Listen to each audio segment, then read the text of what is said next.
Welcome back to the deep dive. Today, we are taking let's call it a shortcut into modern executive wisdom. A very interesting one. We're looking at the strategic decisions of some of the world's most enduring luxury vineyards, and it's all curated from insights by Dr. Jooseok Oh. Right. And the central paradox we're really exploring here is how these premium brands create what Dr. O calls disproportionate value. Disproportionate value. Exactly. They don't do it by following the usual corporate logic, the endless chase for speed, volume, efficiency. They do the opposite. They actively challenge it. We're looking at four core philosophies where things like time and even your location become competitive assets. Okay, so let's start with that first pillar. Origin is strategy. This takes us to Tasmania. Now, this island produces a tiny, 1.2% of Australia's wine grapes. Just a fraction. Yet it generates 6.5% of the total industry value. I mean, that's the whole small market, high value paradox right there. It is.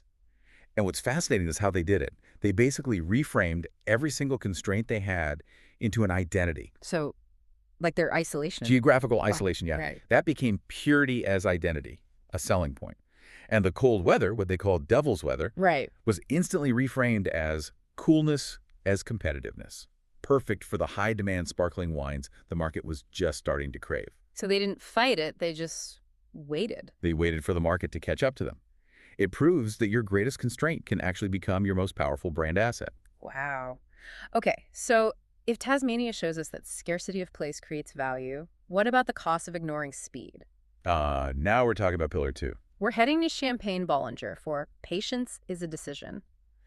In a world driven by cash flow, how on earth do they justify treating time as capital to be invested? Well, this is what Dr. O calls time leadership. Their RD strategy, raison bégorger, Recently disgorged. precisely. It's the ultimate power move. They signaled that they control the clock, not the market. Okay, but the really deep lesson is in that aromatic bomb strategy, right? That's the one. They keep this massive reserve of 700,000 magnums of wine aged 5 to 15 years. And that reserve defines the quality of the final blend. But that inventory, I mean, that's years of immobilized capital just sitting there. How do you justify that opportunity cost? You see, it's more profound than that. That immobilized capital is their unassailable competitive moat. Because no one else can just create it overnight.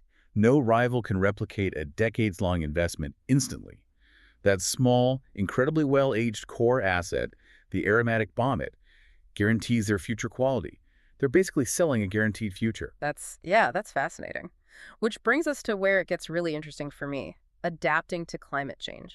Pillar 3, Louis Roederer.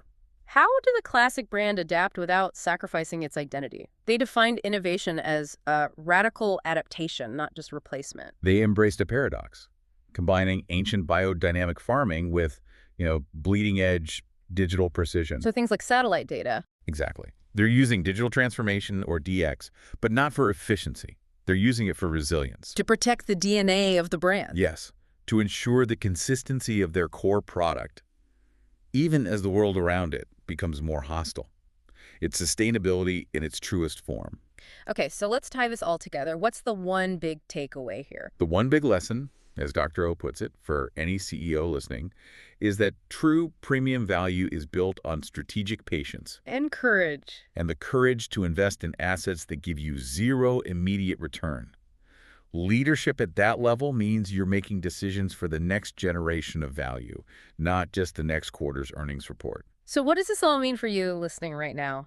The Riesling campaign gives us a clue, right? They didn't just sell the product. They sold the ritual. They sold the ritual. They linked their wine to a cultural moment, the summer solstice, and they owned a date on the calendar. So the question is, what is the summer solstice for your brand? What recurring cultural moment do you own? That's a powerful thought to end on. We hope this deep dive inspires your next decision. Thanks for listening. Thanks for tuning in.